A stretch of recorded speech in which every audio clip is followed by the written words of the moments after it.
Brian Adams, have you ever really loved a woman? Right here on Radio Nova 106.7 FM with me, Danny K. And back by popular request, we have Jake Herbert, 2012 Olympian. Jake, thanks for joining us. Thank you, Danny, for having me on, man. Hello, America. How are you? I am fantastic, and how are you, my friend? I'm doing fabulous, man. Just getting done teaching the youth of the nation. Oh, really? Yeah, southeast Pittsburgh camp. I'm on my camp frenzy. I'm addicted to teaching kids wrestling, making them better people, and spreading my gospel, which is wrestling. Teaching them that single leg with the backdoor finish that no one could ever stop. 99.99% of the world can, not stop it. That Cuban was pretty good at stopping it, but that's where you got to adjust. That's why I love wrestling. Well, anyways, you're a very popular guy, and people want it back. They want to hear and spread the word about wrestling. We've made it past stage 1. We are one of the top 3 sports back. Where do we go from here? Well, there's only one place to go, and that's the 2020 Olympics, baby. The wrestling community, everybody out there, thank you so much for your support. Those of you that have gone to keep Olympic wrestling, that have signed up, that have voted, thank you guys. Continue spreading the world. Now we're in the next phase. It's narrowed down. It's combined bid between baseball, softball, squash, and Olympic wrestling. And the awesome thing about our sport is we already have Olympic wrestling in our wrestling. So hopefully, the right decision is made, and we do continue to do all the right things and get back in on the 2020 stage for the kids. Yeah, a lot of people that I've been talking to and bringing on, they say this is more for the youth because the IOC and FILA weren't really thinking about, taking away dreams of all of those 8, 9, 10, 11, 12-year-olds dreaming to be Olympians and gold medalists. Yeah, exactly. And that is a quote Tom Brands. I think it was Tom Brands. He goes, who's going to go up to that 14-year-old kid and tell him he can't be an Olympic gold medalist? I'm not telling that kid that.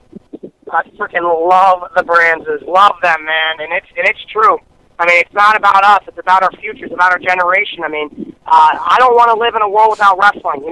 Wrestlers are tough. There's a reason why, 14 out of the, 50-some presidents of the United States of America were wrestlers, especially back in the day when they were tough, when they were politicians. That's why they're wrestlers, because they're tough people. We're leaders. We're strong. We're relentless. When things are bad, we keep digging. We keep going through. And that's why I love the wrestling community. That's why I love calling myself a wrestler. And that's why when I see somebody with cauliflower, I always say, hey, what's up, man? Absolutely. What can we do right now to come together as a country and as a world to make sure we get our sport back in 2020 and further games? The biggest thing we can do right now, guys, is you got to show your support to FILA. Now, you got to remember, a lot of people place the blame on FILA. A lot of people are trying to blame the IOC for this happening. These are negative things, guys. We're not negative people. We're wrestlers. We're positive. This is going to be the best thing that happened to wrestling when they get dropped. It's getting attention. It's getting media. It's forcing change. We already have the rule change, which is great. We're done with the ball pools. We're done with the 2 out of 3 periods. We got action back in it. That's huge. FILA's making great steps, great adjustments. Now, it's not going to be done right away. It's not going to be done perfect. It's going to be a trial and error process. All right, we're going to take these rules. We're going to see how they are, and we're going to tweak them until we get them perfect. So right now what you can do is you can go on Twitter, FILA_official, like them, follow them. Go to the Facebook page, click like. Right now squash, I think, has 100,000 likes on Facebook. FILA Wrestling only has like 20,000. We need to get everybody out there. They need to like FILA's Facebook page. They got to do that. We got to support, we got to support our world governing body. You were at Wrestlers United out in L.A., and Cale Shonin, you were with him. He says, with the new rules, it's going to promote easier watching, higher scoring matches, easy following. Expand on what Shale was talking about. Shale, awesome guy, big wrestling fan, great supporter, big fan of the guy, and he's right, man. I mean, we have the new rules. It's 2 3-minute periods. No more wrestling for just 4 minutes and winning a world title. You got to battle it out for 6 minutes. It's a lot longer. They've scored a couple of points differently. But I think that change is huge. Instead of having to win 2 out of 3 periods, which kind of forces stalling, I mean, if I got to win a period and I'm up 1-0, I'm not going to keep wrestling. I'm going to hold my lead because I got to win that period to win the match. Now I have to score more points than my opponent. That's how I win. So it's going to create action. It's going to force people to wrestle. It's going to force people to build leads. It's going to create excitement. It's awesome. And you're going to get people tired, and when they get tired, there's point scoring. You guys should check it out. this weekend coming up, not tomorrow, but next weekend, is the World Team Trials. The new rules will be in effect. They'll be on Flow Wrestling. It'll be coverage on NBC Universal. These are the heroes. These are the guys that will be the 2016 Olympic gold medalists. Get out there and watch it. If you're in Oklahoma, you should be there. It's in Stillwater. It's going to be a blast. They got pyrotechnics. We got bands playing. They're putting together a big show, guys. This is Wrestling Revival. I cannot wait for the World. Are you going to be there, Jake? Oh, you know it. Nothing can keep me away from that. Hurricanes, windstorms, ocean seas. I'm going to wrestle my way and hand-find my way through those winds to make sure I get to the World Team Trials, because I want to see those matches, man. I want to know if Andrew Howe, if Kyle Dake, if Trent Paulson, if David Taylor. I want to know who's going to get a shot at Jordan Burroughs. I want to know between Logan Stever and Coleman Scott, Reese Humphrey and Jimmy Kennedy. I want to know who wins, man. This is the greatest wrestling out there. If people can't make it, where do we go to watch this so we do not miss 1 second of this excitement? Flow Wrestling, guys. FlowWrestling.com, FlowWrestling.org. It'll take you there. You get a subscription. You can watch it online. And not only do you get to watch the World Team Trials, but you get hundreds and thousands of real live technique videos. So if you want to improve your wrestling, you want to be a better coach, you want to be a better wrestler, they have all that stuff on there, guys. It's a great website. And then I believe NBC Universal will have a post-production coming up. I don't have the information for that, but it will be out there. You got to believe it. Wrestling's back. It's here. It's going to be exciting, man. I'm kind of upset I can't wrestle in it, but I'm really pumped as a non-competitor that I get to watch the matches this year. I get to finally see all the excitement. How is shoulder recovery treating you? It never treats anybody good. I got full range back. The 11th was 6 months, so I'm doing great. It's feeling strong. It's feeling good. The rest of my body hurts, though. The knee, the back, everything else. Teaching these camps isn't easy, but it sure is fun.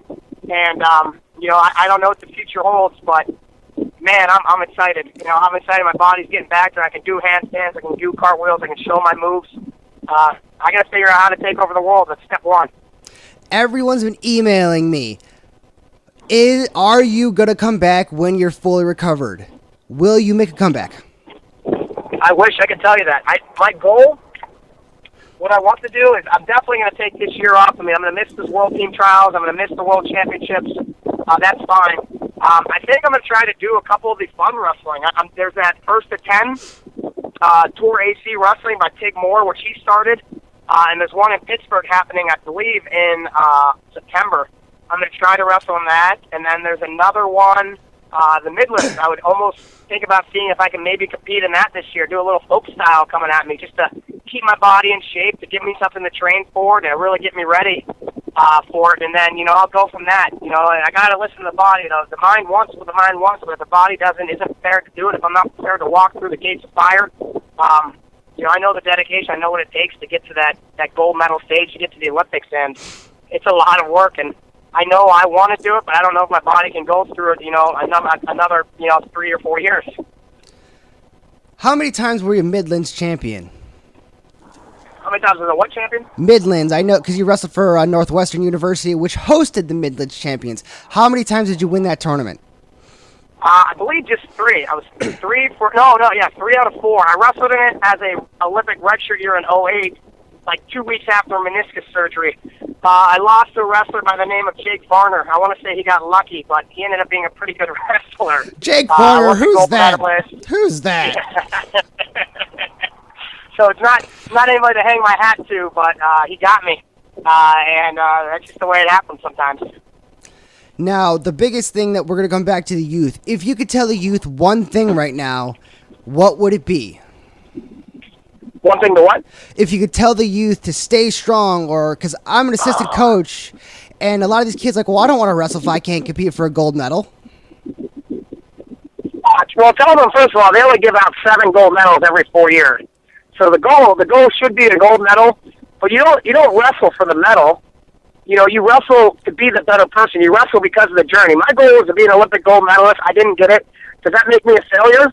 In my mind, yes. If you ask anybody else, they're not saying I'm a failure. They're like, oh, heck, man, you made it to the Olympics. That's great. Yeah, I don't look at it as a wrestler like that, but I look at who I was before the Olympics, and I look at who I am now, and I look at the work, the dedication, the sacrifices, the people I've done, the people I met, the places I got to go, the things I got to do, the other people I inspired, and that's where the real winning is.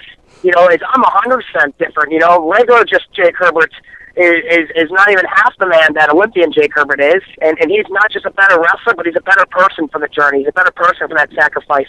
So that's what it's about, guys. You know, we're lucky. In our world, you should use wrestling to get a Division I scholarship. That should be your goal, to get into a great school and get a scholarship. Over in Russia, over in Azerbaijan, they wrestle to eat. They wrestle to live. It's different. It's very different here. We're lucky. We're spoiled. We're not as hard as they are, but you know what? We work harder. We train as harder. We want it more, and that's the difference. So you stay in it as a youth. Consistency, guys. Be a student of the sport. Get on Flow Wrestling. Follow these guys on Twitter.